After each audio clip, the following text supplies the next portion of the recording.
बोल गुरुदेव भगवान की जय। और सदगुरु महाराज की जय। बोलो सब संतन की जय।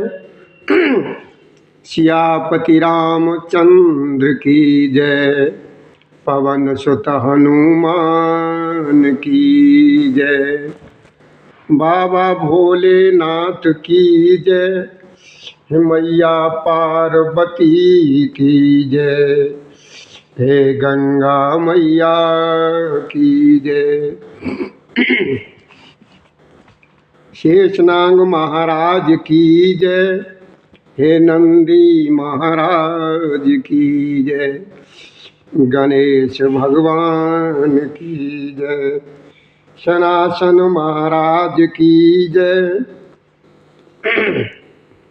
रिद्धि और सिद्धि की जय। तुष्टि और पुष्टि की जय। हाँ भैया, शांति के साथ अब आप सभी लोग अपना अपना स्थान ग्रहण करें और अब प्रभु श्री जी की कथा को श्रवण करेंगे। आज मेरे बाबा भोलेनाथ मैया पार्वती को जो कथा श्रवण करा रहे हैं, वो कथा अगर आप ध्यान से श्रवण करेंगे, मन लगा करके सुनेंगे,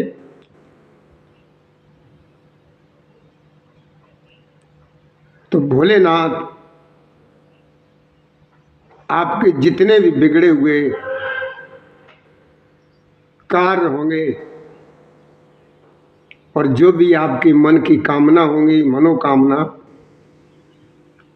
वो मेरे प्रभु श्री जी भोलेनाथ सब पूर्ण करें।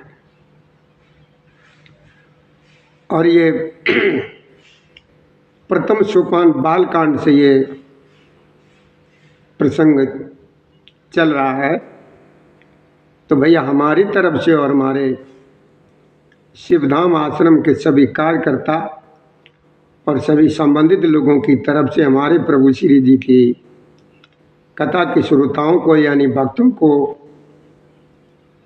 सभी लोगों को राम राम स्वीकार हो। जय श्री राधे, जय श्री कृष्ण गोविंद हरे मुरारी। हे नाथ नारायण वासुदेवाय नमः। तो देखिए, प्रसंग चल रहा था। विश्वामित्र जी आए हैं प्रभु श्री राम जी को लेने के लिए। तो राजा दशरथ ने भी जो उनको दोनों बालकों को समर्पित कर दिया और कहा कि हे मुनि महाराज, आज से तुम्हें इनके जो है ना माता पिता, तुम ही हो कि सौंपे भूप ऋषिन सुत बहुविधि दे आशीष। जननी भवन गए प्रभु चले जा नाई पद शीस।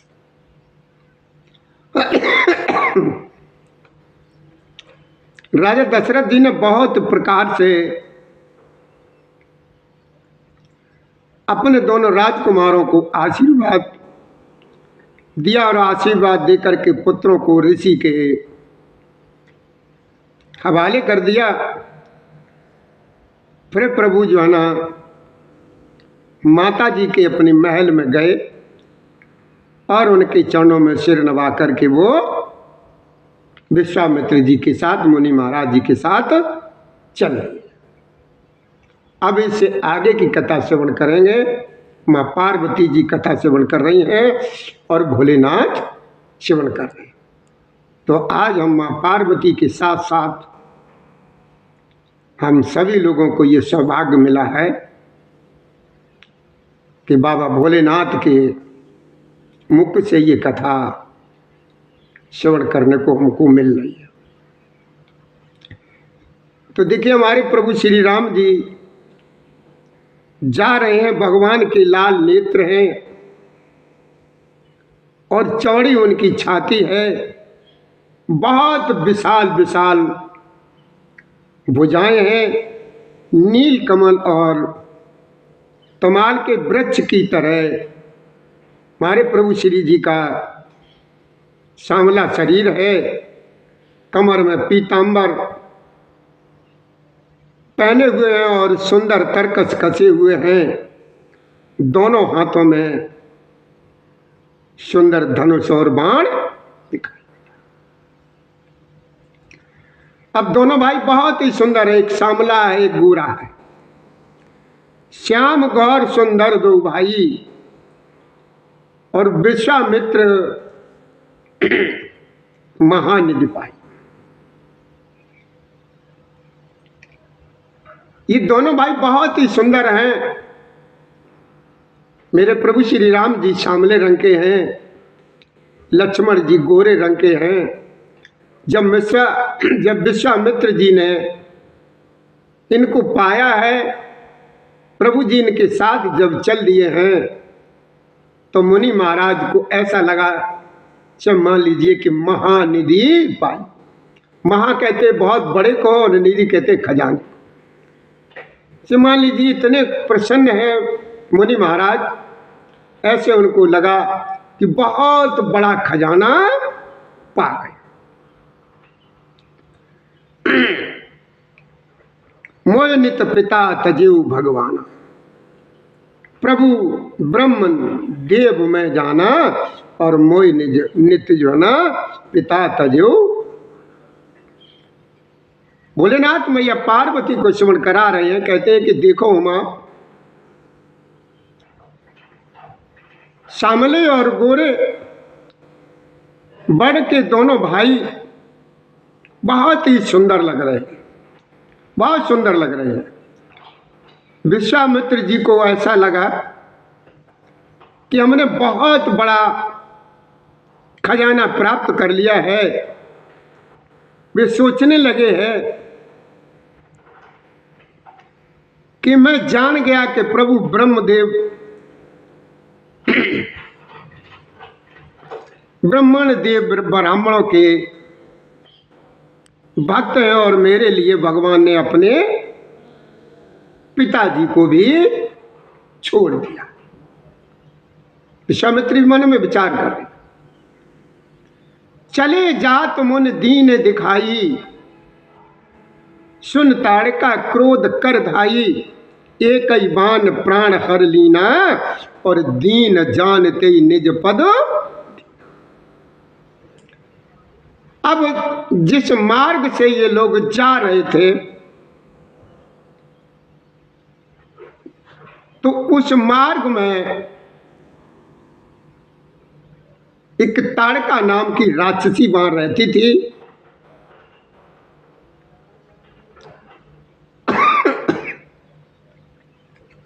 अब जैसे ही उसको ये ताड़का को पता लगा, इन लोगों को मनुष्यों की जो है ना खुशबू लग जाती है। ये ऐसे जो लोग राक्षस लोग होते हैं, इन लोगों को मनुष्यों की खुशबू लग जाती है। तो ताड़का ने अपना बहुत विराट रूप बनाया।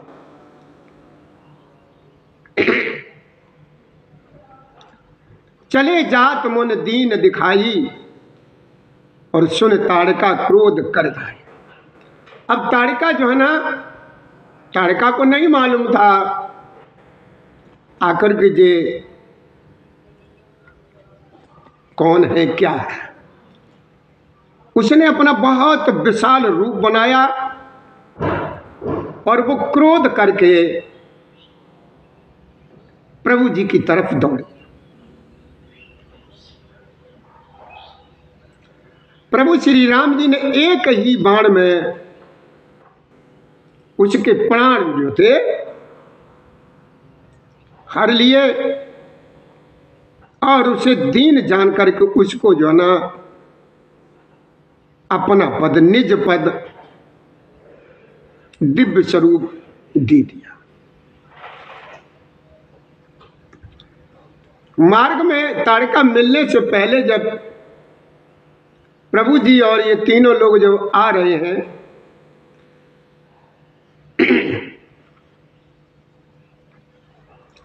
तो प्रभु जी ने देखा कि ये बहुत बहुत ऊंचे ऊंचे ढेर लगे हुए, पहाड़ों जैसे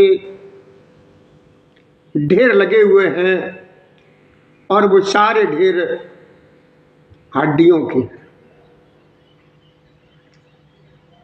प्रभु श्री जी ने मुनि महाराज से पूछा कि हे मुनि महाराज, ये जो ऊंचे ऊंचे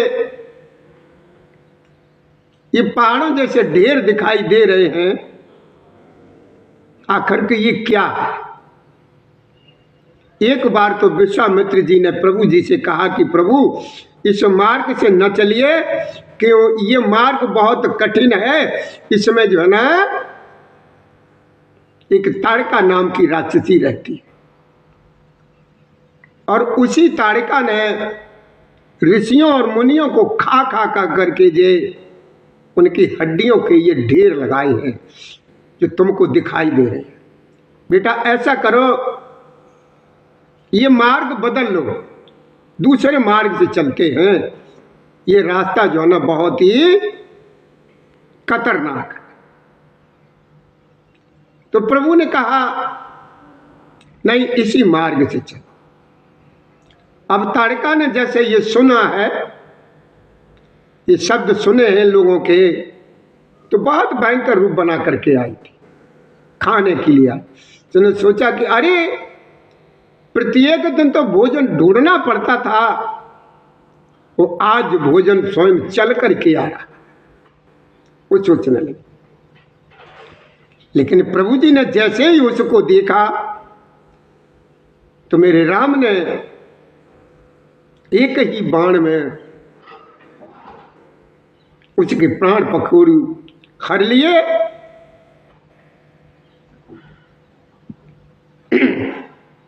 और उसको जो है ना अपना ही परम पद दे दिया।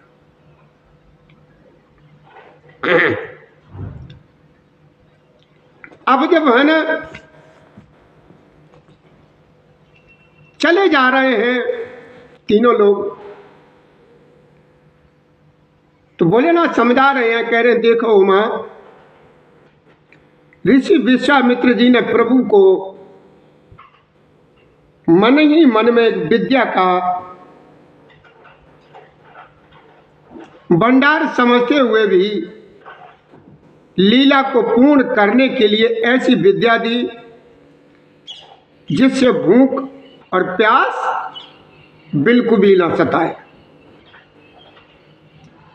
विश्वामित्र जी ने ऐसी विद्या दी, सबको जानते हुए ऐसी विद्या दी जिससे उनको भूख और प्यास बिल्कुल भी ना लगे और शरीर में अतुलित बल और तेज का प्रकाश होता है।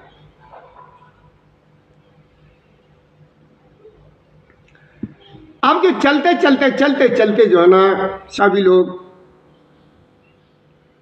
तीनों लोग विश्वामित्र जी के आश्रम पर, मुनि महाराज अपने आश्रम पर आ गए। सब अस्त्र शस्त्र समर्पण करके मुनि प्रभु श्री राम जी को अपने आश्रम में ले आए और उन्हें परम अपना हेतु, अपना सब कुछ समझ करके भक्ति पूर्वक कंद मूल और फल का भोजन प्रभु जी को कराया। अब क्या हुआ, सारी रात गुजर गई, सवेरा हुआ कि प्रातः कहा मुने शन रघुराई। सवेरा जब हुआ तो मेरे प्रभु श्री राम जी ने विश्वामित्र जी से कहा कि मुनि महाराज, आप जो है ना बेधड़क होकर के निर्भय होकर यज्ञ करो, तुम्हें किसी प्रकार का कोई डर नहीं है, कोई भय नहीं है। अब आप जो है ना यज्ञ करो जाकर के, होम करन लागे मुनि जारी, रो आप रहे मक की। अब विश्वामित्र जी के आश्रम पर जो भी मुनि महाराज थे, जो भी ऋषि लोग थे, सभी लोग जो है ना यज्ञ करने में लगे हुए हैं। यज्ञ बेधड़क बेखटक एकदम यज्ञ करने लगे, और दोनों भैया जो है ना उस यज्ञ की रखवारी करने लगे। बोलो भैया जय श्री राधे। अब हमारे प्रभु श्री जी जो है ना यज्ञ की रखवाली कर रहे हैं, और मुनि महाराज और भी जो लोग हैं वो यज्ञ की रखवाली कर रहे हैं, और मुनि महाराज यज्ञ बड़े आनंद पूर्वक बड़े सुख से कर रहे हैं।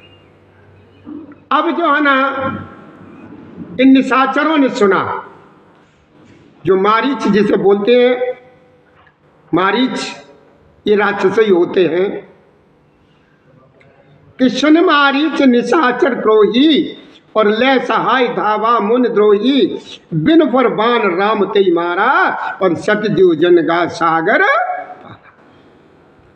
अब जैसे इन लोगों ने ये सुना है, मारीच ने भी सुना, ये वही मारीच है जो सोने का हिरण बन के सीता जी को लुभाने के लिए आया, तो वही मारीच है।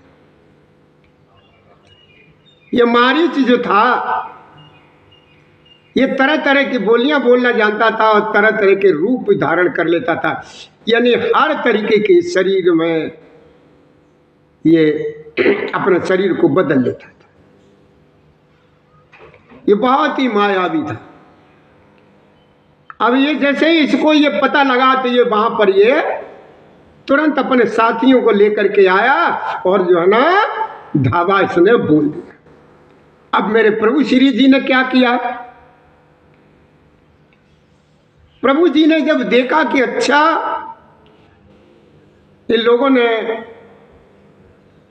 ये अभी तक जाना नहीं, अभी तक सुना नहीं, यहाँ पर जो है ना इन ऋषियों और मुनियों के यज्ञ की रक्षा के लिए कोई आ गया। यह समाचार सुनकर के मुनियों का शत्रु क्रोधी राक्षस मारीच अपने सहायकों को लेकर के बहुत तेजी से दौड़ता हुआ आया, और जैसे ही राम जी ने इनको देखा है, तो प्रभु श्री राम जी ने बगैर फड़का बाण मारा। वो नहीं, ऐसा बाण नहीं मारा जिससे ये घायल हो जाए या इसकी मृत्यु हो जाए, ऐसा बाण मारा है बगैर फड़का, यानी बगैर मरने वाला, इसके प्राण पखेरु न उड़े, ऐसा बाण चलाया, तो जो मालूम कितनी दूर जाकर के गिरा।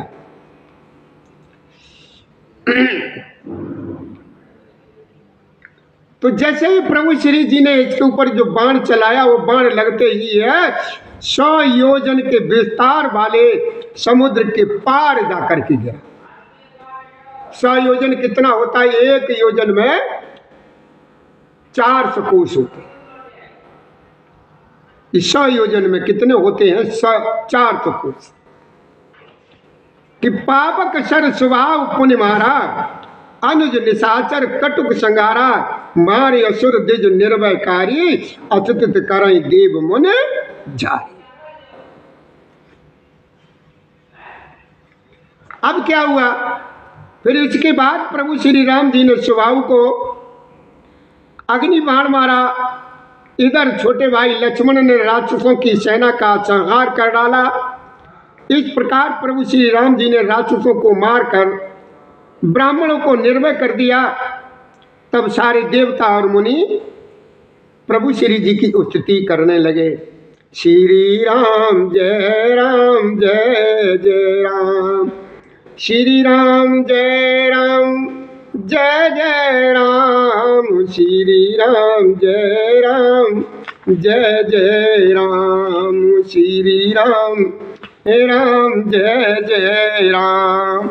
श्री राम जय राम, श्री राम जय राम। अब मेरे राम जी की जितने भी वहां पर ऋषि और मुनि जो भी लोग हैं सब स्तुति कर रहे हैं। अब वहां पर मेरे प्रभु श्री राम जी कुछ दिन वहां पर रहे हैं। तय पुण्य कछुक दिवस रघुराया और रहे कीन विप्रन परदाया, भगत हेतु बहु कथा पुराना और कहे विप्र यद्यपि प्रभु जाना। बाबा तुलसीदास जी ने चौपाई में लिखा, और मेरे बाबा भोलेनाथ ने मैया पार्वती को ये कथा श्रवण कराई। कहा कि देखो मां, मेरे प्रभु श्री राम जी ने वहां कुछ दिन और समय व्यतीत किया, ब्राह्मण पर दया की और भक्ति के कारण ब्राह्मणों ने उन्हें पुराणों की बहुत सी कथाएं सुनाई। यद्यपि प्रभु जो है मेरे राम सब कुछ जानते थे, क्योंकि ब्रह्म तो है ही वो। ये तो उन्होंने ये लीला करने के लिए मनुष्य रूप धारण किया, इसीलिए इनका क्या नाम है, प्रभु श्री जी का नाम पुरुषोत्तम, मर्यादा पुरुषोत्तम राम, इसीलिए इनका नाम। तदंतर मुनि ने आदर पूर्वक समझा करके कहा कि हे प्रभु, चल करके एक चरित्र देखिए। रघुकुल के स्वामी प्रभु श्री राम जी धनुष यज्ञ की बात सुनकर के मुनि श्रेष्ठ विश्वामित्र जी के साथ प्रसन्न होकर के चले। और ये धनुष यज्ञ कहाँ है?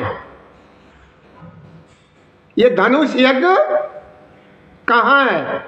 ये धनुष यज्ञ का तो एक बहाना है। ये धनुष यज्ञ क्यों हुआ? ये तो एक बहाना है, सीधा सीधा सा हिसाब है कि मेरे प्रभु श्री राम जी जो ना कैसे मिले माया से। ये जो है ना सब माया से मिलने का एक तरीका है, रास्ता है। माया कौन है? जानकी जी। आश्रम एक दीख मग माही, खग मृग जीव जंतु तैनाई, पूछा मुने मिला शिला प्रभु देखी, और सकल कथा मुनि कहा विशेष। जैसे ही मेरे प्रभु श्री राम जी ने ये धनुष यज्ञ की चर्चा जब सुनी है, तो मेरे राम ने वहां पर जाने का निश्चय कर लिया, और बहुत बड़े अच्छे मन से, प्रसन्न मन से अब चले जा रहे हैं। रास्ते में ऋषि और मुनि हैं, और मेरे राम जी हैं, अनुज जी हैं, चले जा रहे। अब चलते चलते रास्ते में एक आश्रम दिखाई दिया। चलते चलते रास्ते में एक आश्रम दिखाई दिया, और वहां पर कोई भी नहीं दिखाई दे रहा है, कोई भी नहीं दिखाई दे। वहां चिड़िया तक नहीं है, कोई भी पक्षी नहीं है, और कोई भी जीव नहीं है। वहां पर आश्रम है, और वहां पर एक जो है ना पत्थर की शिला पड़ी हुई है, पता नहीं किस जमाने की, बहुत पुरानी जो है ना एक पत्थर की शिला पड़ी हुई है। और आश्रम के जैसे नजदीक पहुंचे हैं, तो वहां पर एक जो है ना मेरे राम जी को तुलसी का पौधा दिखाई दे गया। तुलसी का पौधा अगर कहीं पर भी दिखाई दे जाए, जिस घर के सामने दिखाई दे जाए आप लोगों को, तो आप समझ लेना यहां पर कोई न कोई जो है ना भगवान से संबंध रखने वाला है। आप किसी रास्ते में कहीं जा रहे हैं, आपको ये पता नहीं है ये गांव कैसा है, कैसा नहीं है, क्या है, तो जाते हुए अगर किसी के दरवाजे पर ये आपको तुलसी का पौधा अगर देखने को मिल जाए, तो समझ लेना इसमें कोई जो है ना बहुत सज्जन और भगवान का भक्त रहता है। यहाँ पर उन्हीं भक्तों से प्रेम रखने वालों का यहाँ पर बसेरा है, आप समझ लेना। तो वहाँ पर जो है ना एक तुलसी का पौधा जो है ना उस आश्रम में दिखाई दिया। तो जैसे ही वो तुलसी का पौधा देखा तो प्रभु जी समझ गए कि यहाँ पर जो है ना किसी भी समय में हो कुछ भी हो, यहाँ पर जो है ना कोई धार्मिक है रहता था। आश्रम एक दीख मगमाही, खग मृग जीव जंतु तय नाही। और पूछा मुने मिला प्रभु शिला प्रभु देखी, और सकल कथा मुनि कहा। तो मेरे प्रभु श्री राम जी ने जब मुनि महाराज से पूछा है तो मुनि महाराज ने सारी कथा जो है ना सारा वृतांत मेरे राम जी को सुना दिया। गौतम जी की तो जब प्रभु श्री जी को ये सारा हाल मुनि महाराज विश्वामित्र जी ने बताया, कहा कि बेटा देखो यहां पर जो है ना गौतम मुनि की पत्नी यानी स्त्री अहिल्या एक शाप के बस पत्थर की हो गई थी, और पत्थर का देह जो हो गई थी वो आज भी यहां पर पड़ी हुई है। जो शिला दिखाई दे रही है ये वही नारी है जो शाप बस पत्थर की देह धारण किए हुए बहुत धीरज से आपके चरण कमलों की धूल चाहती है। बेटा जय श्री राधे, जय श्री राधे, जय श्री राधे, जय श्री राधे। खुश रहो मेरे राजा बाबू, खुश रहो, खुश रहो। श्री राधे, श्री राधे। ये धूल चाहती है कि हे पुत्र, हे बेटा, हे रघुवीर, आप जो है ना इस पर कृपा करिए, कृपा करिए, कृपा करिए। जिससे ये सुना मेरे प्रभु श्री जी ने कि गौतम नार श्राप बस उपल देख दर धीर, चरण कमल रज चायत कृपा करो। मुनि महाराज ने, हमारे विश्वामित्र जी ने मेरे प्रभु श्री राम जी को बता दिया कि हे बेटा, हे प्रभु, ये आपके चरणों की जो है ना रज जो है ना वो चाहती है आप इसका उद्धार करो।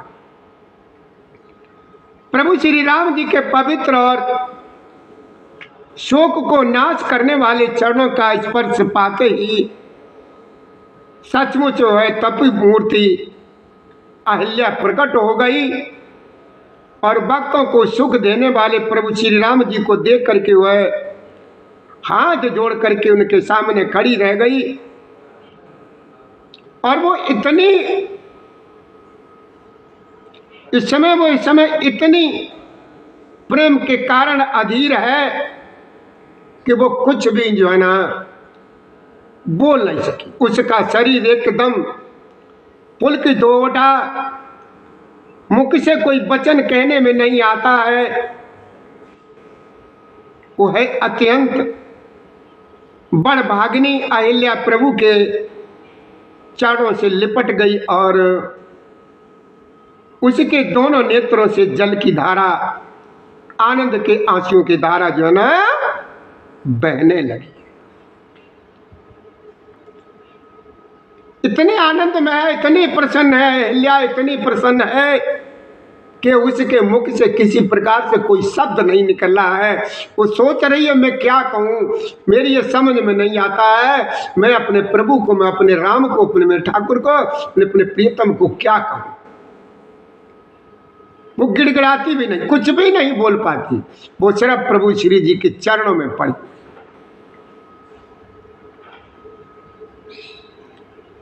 फिर उसने मन में धीरज रख करके प्रभु को पहचाना, और प्रभु श्री राम जी की कृपा से भक्ति प्राप्त की। तब वह अत्यंत निर्मल वाणी से इस प्रकार स्तुति करने लगी है कि ज्ञान से, ज्ञान के योग्य प्रभु श्री राम जी आपकी जय जयकार हो, जय जयकार हो।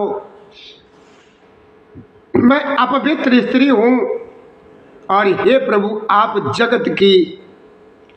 जगत को पवित्र करने वाले, भक्तों को सुख देने वाले और रावण के शत्रु हैं। ये कमल नयन, हे संसार जन्म मृत्यु के भय से छुड़ाने वाले, मैं आपकी शरण आई हूं, मेरी रक्षा कीजिए, रक्षा कीजिए, रक्षा कीजिए।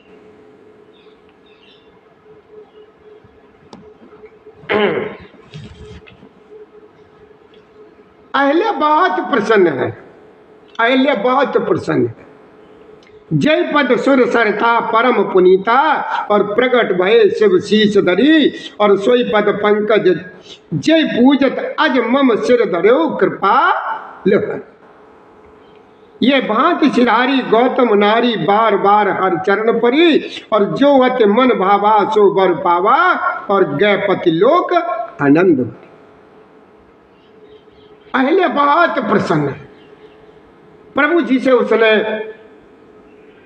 अपने मन चाहे वर प्राप्त कर लिए और वर प्राप्त करके जो है ना अपने पति के पास, पति लोक को बड़े हर्ष के साथ वो चली गई। हर्ष प्रभु दीन बंधु हर कारण रहित उदा दयाल तुलसीदास सटते भजू छाड़ कपट जंजाल।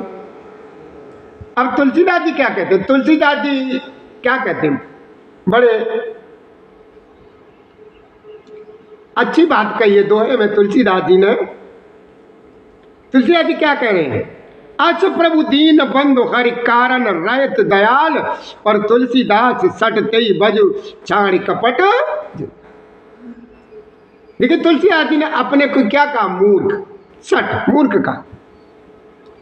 क्योंकि ऐसे इतने महान संत आज उन्हीं की कृपा से, तुलसीदास जी की ही कृपा से आज हम जो है ना आप लोगों को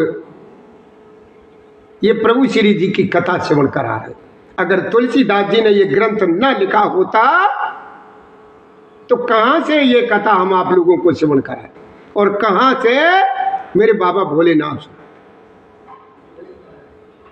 वैसे तो ये पूरा रामचरितमानस पुराण जो है ना ये बाबा भोलेनाथ और मैया पार्वती के जन्म का है। भोलेनाथ कथा को श्रवण करा रहे हैं और मेरी माँ उमा जी इस कथा को सुन रही हैं, प्रभु जी की लीलाओं की कथा को सुन रही हैं, चरित्रों को। और उनके साथ साथ हम लोग भी ऐसे नसीब वाले हैं, हमको भी श्रवण करने को मिले।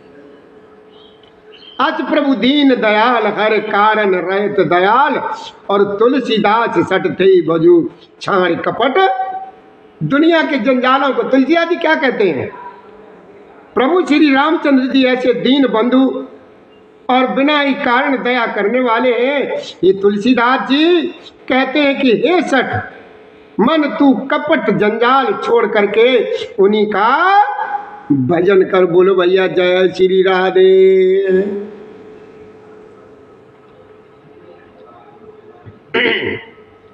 अब क्या हुआ? दोनों जने सभी लोग जो है ना मुनि महाराज प्रभु जी चलते हैं। चले राम लक्ष्मण मुन संगा। अब चले जा रहे हैं सभी लोग, मुनि महाराज आगे आगे हैं और सभी लोग चल रहे हैं कि चले राम लक्ष्मण मुन संगा और गए जहां जग पावन। कहां पहुंच गए मेरे राम जी? जहां पर पावन, पावन कहते पवित्र गंगा जी। गाद सुन सब कथा सुनाई और जय प्रकार सुरसर में। अब ये लोग कहां पहुंच गए हैं? गंगा जी के किनारे। और गंगा जी के बारे में सारा जो कुछ वृतांत था मेरे राम जी को मुनि महाराज ने सुनाया कि ये गंगा जी जो है इस पृथ्वी पर जो है ना कैसे आई है। चले राम लक्ष्मण मुन संगा और गए जहां जग पावन गंगा, गाद सुन सब कथा सुनाई और जय प्रकार सुरसर में आई। मैं कहते पृथ्वी को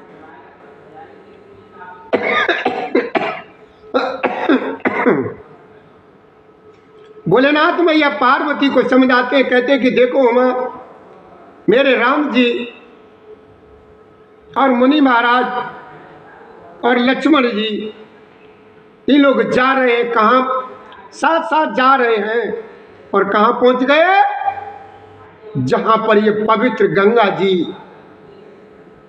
बह रही थी।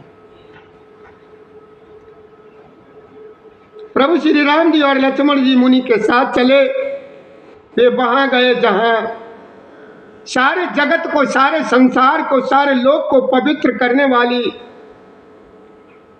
गंगा जी थी। महाराज गादी के पुत्र विश्वामित्र जी ने वह सारी कथा मेरे प्रभु श्री राम जी को जिस प्रकार देवनंदी गंगा जी पृथ्वी पर आई थी वो कथा श्रवण कराइए। बोलो भैया जय श्री राधे।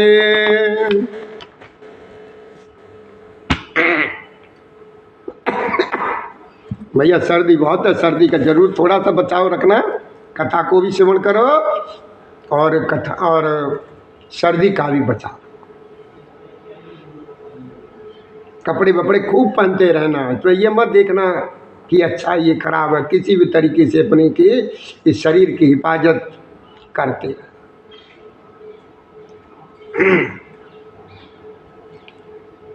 अब क्या हुआ,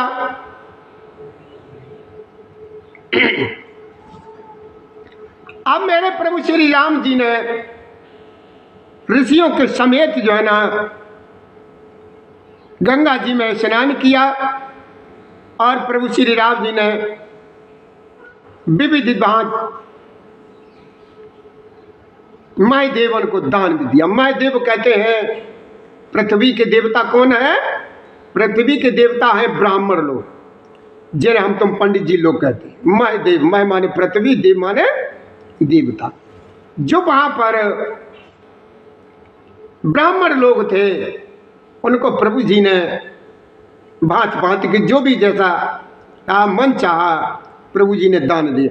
हरा से चले मोने ब्रंद सहाया और बेग विदेय नगर निरा। अब बहुत प्रसन्न होकर के चलते जाने जा रहे हैं, धीरे धीरे बातचीत भी करते जा रहे हैं।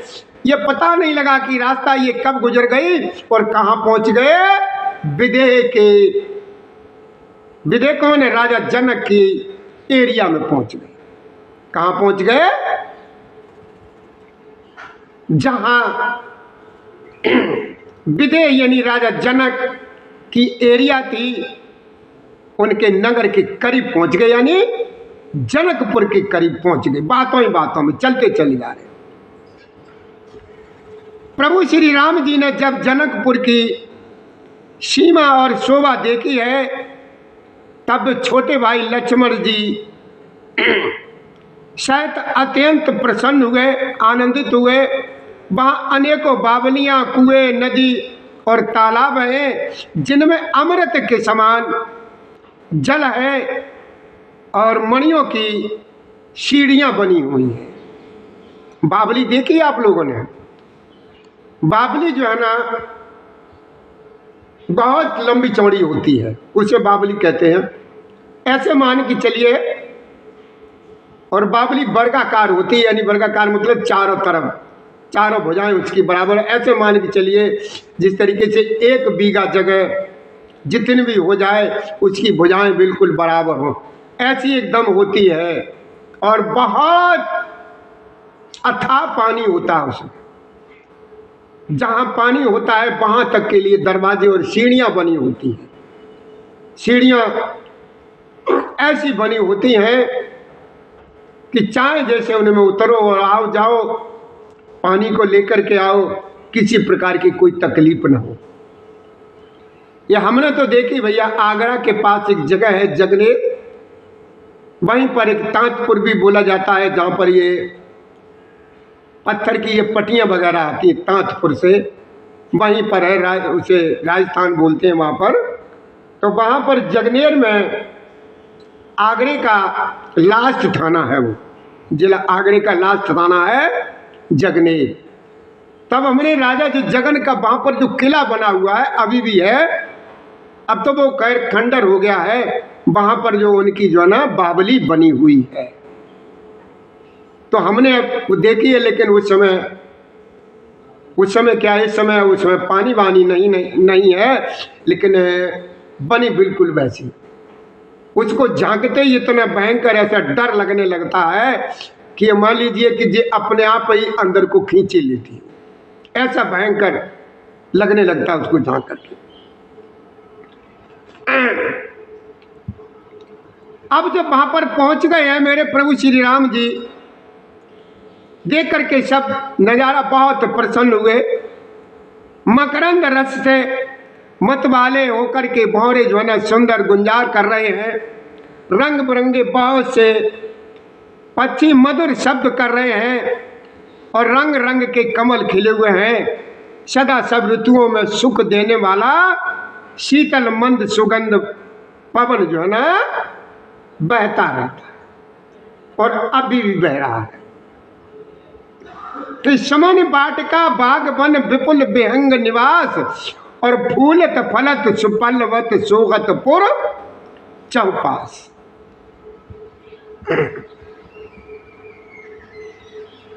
बाबा ने क्या लिखा, मेरे बाबा तुलसीदास जी ने चौपाई में लिखा, वो उसमें दोहे में लिखा है कि सुमन बाटिका बाग वन विपुल विहंग निवास, फूलत फलत सुपल्लवत सोहत पुर चौपास।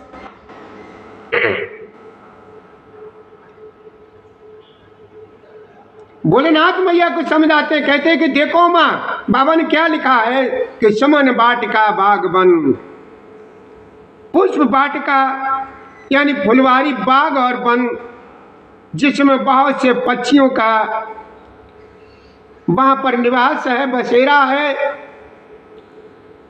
और फूलते फलते और सुंदर पत्तों से लदे हुए नगर के चारों ओर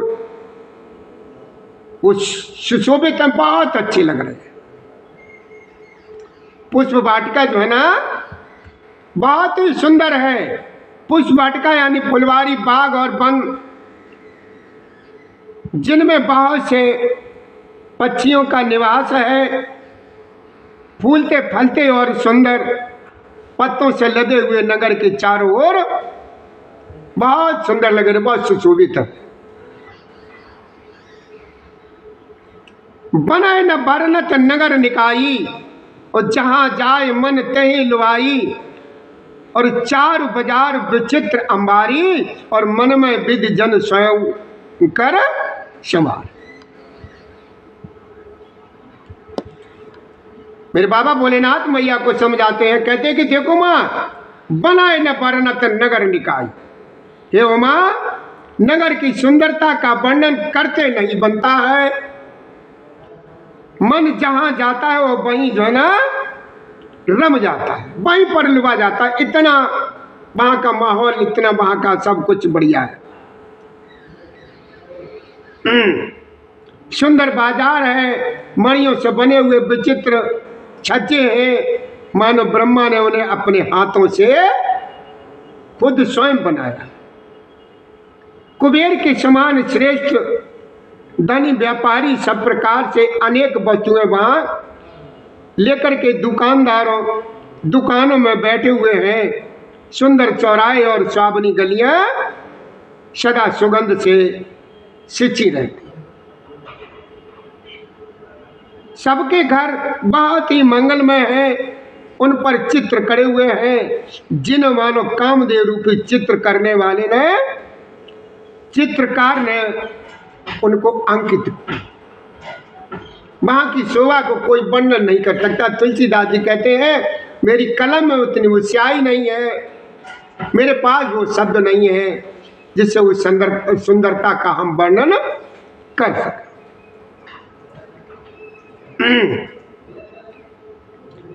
वहां के सभी लोग जो स्त्री पुरुष सुंदर पवित्र साधु स्वभाव वाले धर्मात्मा और ज्ञानी गुणवान है।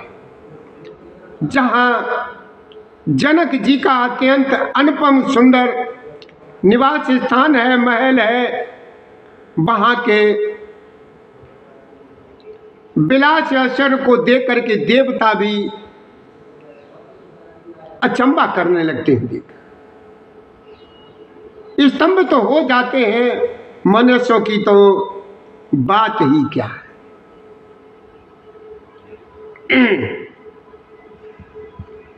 राजमहल के परकोटे को देख करके चित्त चकित हो जाता है।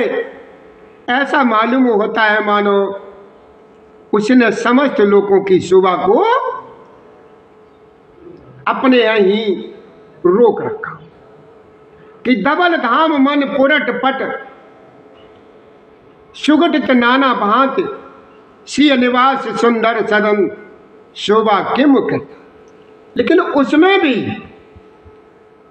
सब में जनक जी के महल की जो है ना सुंदरता का कोई वर्णन कर नहीं सकता है। लेकिन उसमें भी जानकी जी की रहने की जो व्यवस्था है, जो महल है, उसका तो कहीं पर भी किसी प्रकार से कोई वर्णन कर ही नहीं सकता है कि धवल धाम मन पुरट पट सुगठित नाना भांति और सिय निवास सुंदर सदन शोभा किम कही जात। भोलेनाथ में यह पार्वती को समझाते हैं, कहते हैं कि देखो मां, जानकी जी का उज्जवल महलों में अनेक प्रकार से सुंदर रीत से बने हुए मणि चटित सोने की जरी के पर्दे लगे हुए हैं और सीता जी के रहने के सुंदर महल की शोभा का वर्णन किया कैसे ही जा सकता है। अब भैया देखिए, हमें एक 2 मिनट का समय दीजिए। इस 2 मिनट के बाद हम कथा को फिर श्रवण कराएंगे। तो भैया हमारी तरफ से और हमारे शिवधाम आश्रम के सभी कार्यकर्ताओं की तरफ से आप सभी लोगों से यही निवेदन है कि आप जो है ना ज़्यादा से ज़्यादा प्रभु श्री जी के लिए समय निकालिए और प्रभु जी की ही शरण में जाने से हमारा उद्धार हो सकता है और कोई ऐसी कोई रास्ता नहीं। तो भैया हमसे अगर किसी प्रकार की कोई गलती हो जाती हो कथा श्रवण कराने में, जल्दी में हमारे मुख से कुछ निकल जाता हो तो भैया माफ़ करना। और अगर किसी प्रकार से अगर समझ में नहीं आए तो आप हमें जहाँ कहीं पर भी मिले आप हमसे पूछ लें, हम आपकी शंका का समाधान हर तरीके से करेंगे। इसी के साथ हमें इजाज़त दीजिए 2 मिनट के लिए, उसके बाद फिर आएंगे कथा। श्री राधे।